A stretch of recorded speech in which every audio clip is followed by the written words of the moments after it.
Golden dreams with shiny day. All right, so you get the idea, right?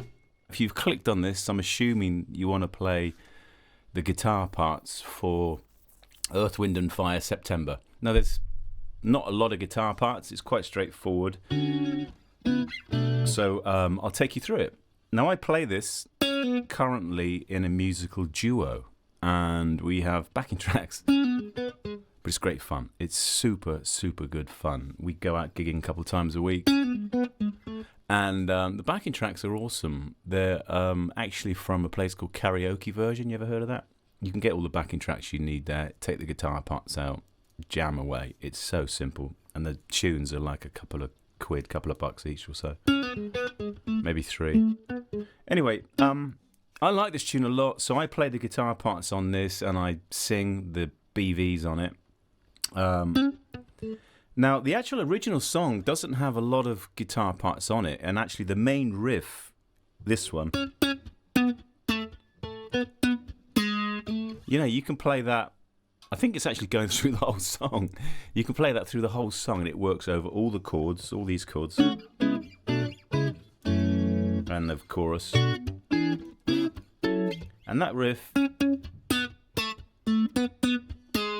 plays all the way through pretty much. So you can just play that, really. And I do sometimes. It depends how I feel. You know, the thing is, I don't always play these parts like all songs, actually. I tend to just improvise quite a lot. And I love that flexibility. And I've always approached that with my guitar playing, really, is I like to go off-piste and improvise a bit when I'm playing. And it's kind of cool. And you should, really. And that's how you're going to develop your own style. You don't really want to be standing there being the same as somebody else. Just do your own thing. So what I'll do is I'll outline all the parts for you so you can learn those parts. And then kind of I encourage you to do your own thing in your own way. And of course, how you play it is going to be very dependent on what other instrumentation you have. Maybe it's with a band and you've got a keyboard player, maybe even some brass and drums and bass. So the space that's available and what's going to fit is going to be totally dependent on your situation. So I'll outline the structure. So the whole song is in, what is it in? A major. Right?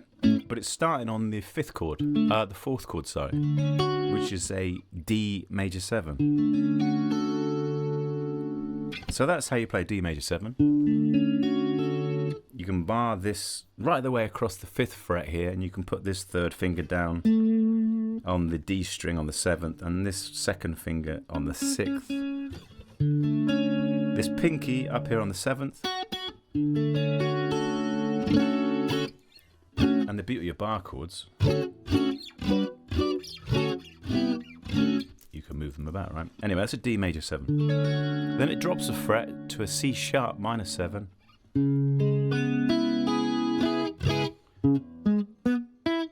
Alright, so that's 4th here, 6th, 4th, 5th, 4th, C major 7, and then down 2 frets to a B minor 7, back up to C sharp minor 7, and then to an F sharp minor 7, and this is the easiest way of playing that one, I guess. Bar right the way across the 2nd fret, 3rd finger on this A string here on the 4th fret. So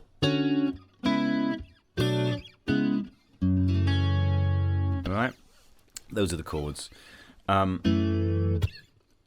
Now I don't play for the verse, right? So you know the chords now, right? So those. Now the riff just picks out some of those chordal tones, and it's very percussive.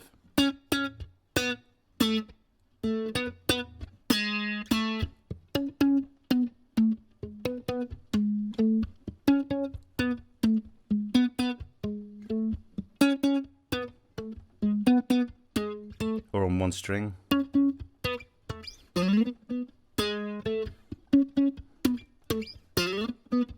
I'm sliding up there, you see.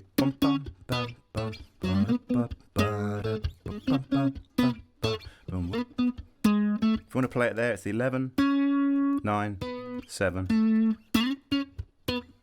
and slide up to the 7 from maybe the 2nd here to the 6th 5, 6 7.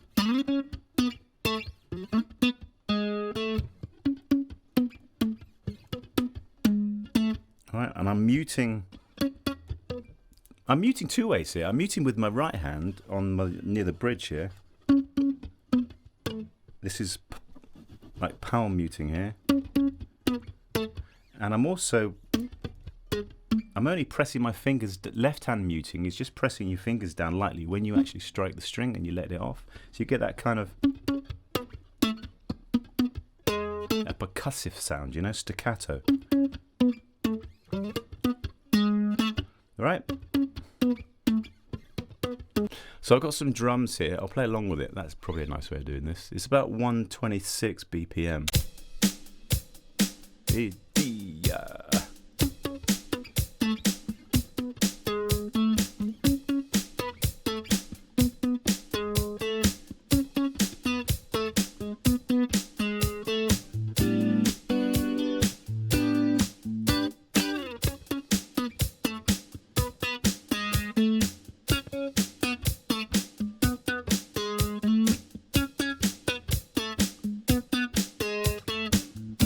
You play along. Try the riff.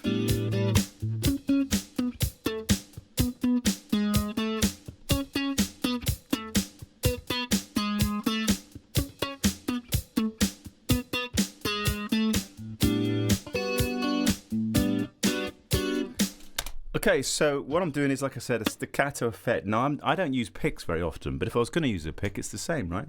You still got the staccato thing here.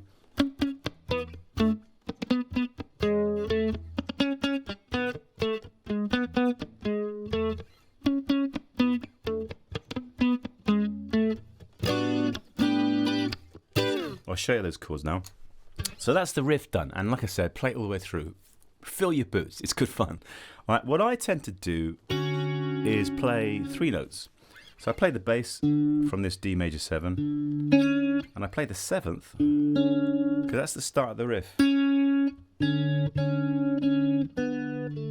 All right, and I play this F sharp up on the top here, which is like the 3rd of that chord. So those 3 notes. So instead of I'm doing, and then I drop it down a fret and I play the C sharp minor 7 like this on the 4th, 5th. So, and then down 2. Got that? Those 3, then these 3. 4th fret on the G string, and on the B string, little pinky comes in, or 3rd if you like. I like playing it with my 3rd because it's just a natural slide from here, you see? See that?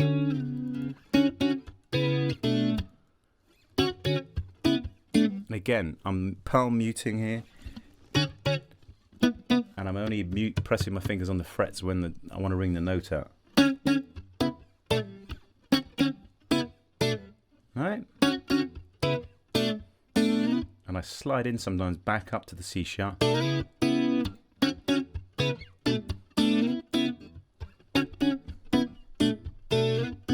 Now, for the last chord, F sharp major 7, I play it like this. This is an F sharp major 7. 2nd fret, not playing the A string, and then playing these 3 in between here. So on the 2nd fret, I got those 3 muted.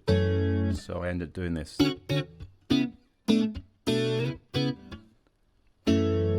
But I do a little variation on that. I do this. Because that's the riff. Right?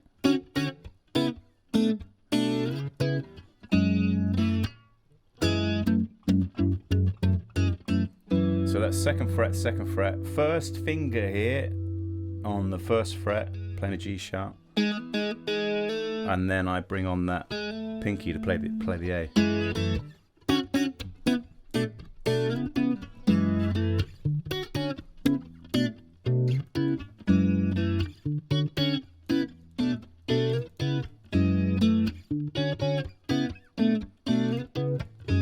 just play it in time with the drums. 2, 3, 4.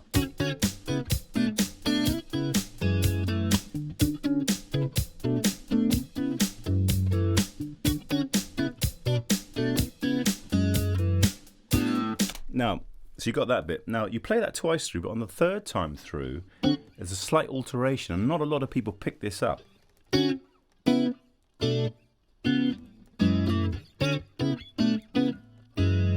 the third time, this chord has a raised third.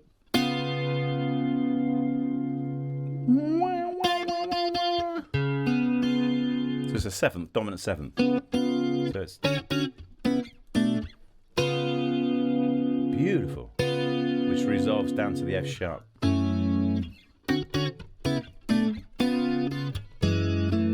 Yeah? So look, I'll play the whole thing and then I'll put that dominant 7 in. 2, D, 4.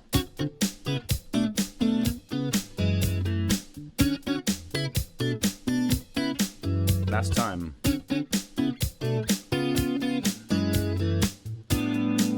All right.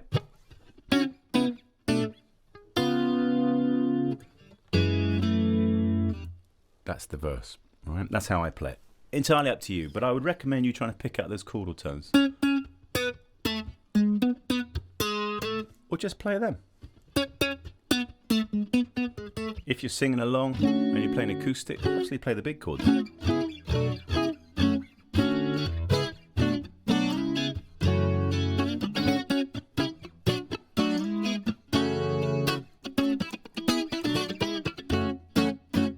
Whatever, you know, you've got to figure this stuff out yourself and decide what you want to play and what's going to work for you, right? That's the whole point.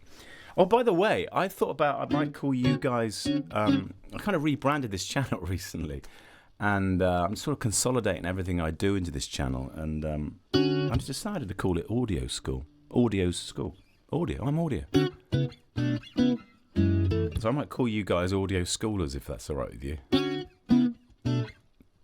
Sounds about right. Anyway, the last chord, beautiful chord here, this sort of goes.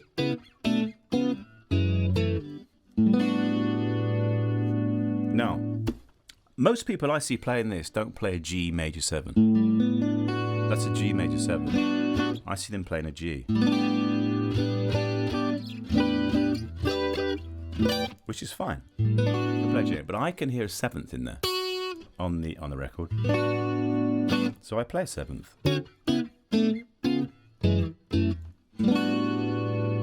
Right, and to play a G major 7 like this is quite straightforward. It's actually a G major 7 over an A. So an A's in the bass, open A,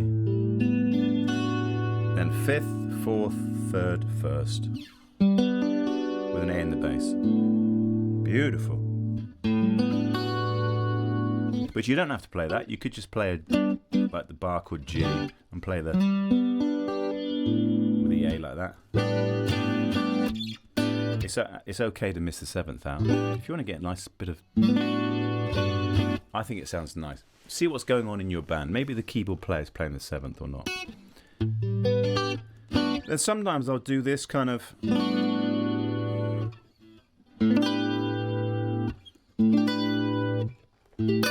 Up the different versions of G. So that's one version. Then you can play a G up here, keep the A going. 9, 7, 8. All the way across the 3 there on the 12th. And then back up the octave.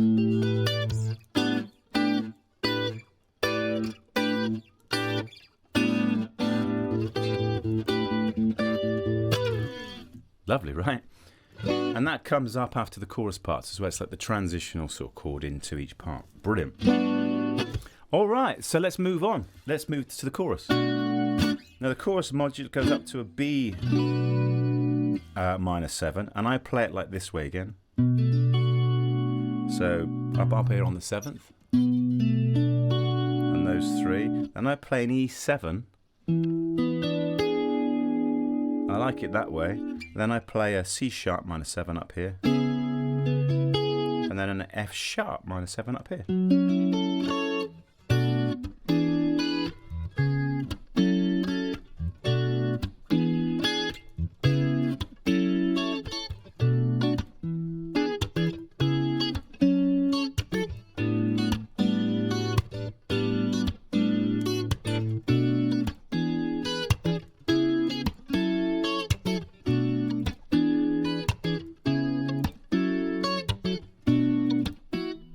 Oops.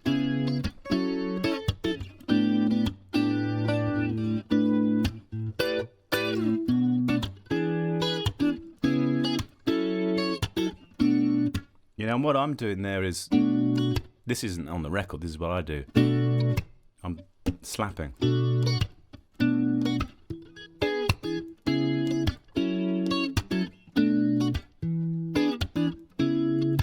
And that's an example of, you know, my own personal style. So that's what I do, and I think it works well in the arrangement that I play. Now the reason, there's lots of ways of playing this chord up here. You could play a B minor 7 like that. You could play the E7 like this. You could play the C sharp minor 7 like this. And you could play the F sharp minor 7 like this. You know, so you could go.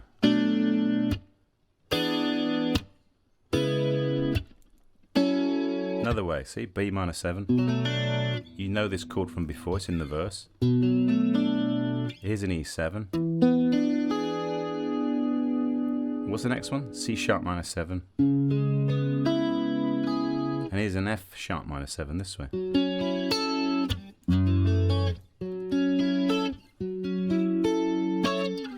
Up to you, but I like it this way. And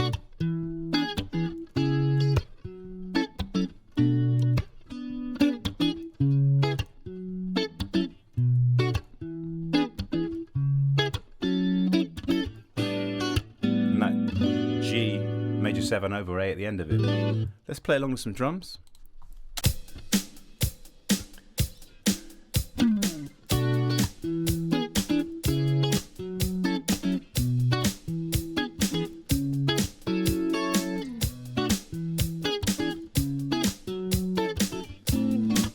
You get the idea, right? That's the BVs I do in the current arrangement. That's it. That's all the parts you can for it, really. I mean, you know, you've got the chords, you've got the riff. That's it. How you do it is up to you, and I totally encourage you to do it your own way. It's all about that. This is how you're going to get your own personality. If you're just out there playing things identical and you're in that trap of, oh, this has to sound exactly the same, it's not the way to go. You need to develop your own tone and develop your own chops, your own style, and that's what I encourage all day long. All right, audio schoolers, see you on the next one. Bye.